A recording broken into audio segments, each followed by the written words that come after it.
In this video, I'm going to show you how to change the email address on your Binance account, so just follow these steps carefully.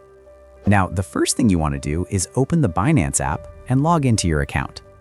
Now, once you're logged in, tap on the 3 lines in the top left corner and then tap on your profile icon.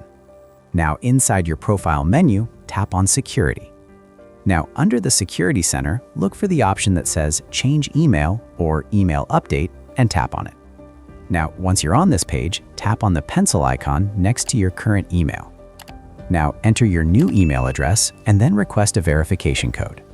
Now, Binance will send verification codes to both your old email and your new email address. And if you have 2-factor authentication enabled, you'll also need to enter your 2FA code. Now, once you enter all the required codes, just tap on Confirm. Now, after confirmation, your email address will be successfully updated. And that's it. That's how you change your email address on Binance. If this helped you out, please subscribe. It really helps me out as well. Thanks for watching, and I'll see you in the next one.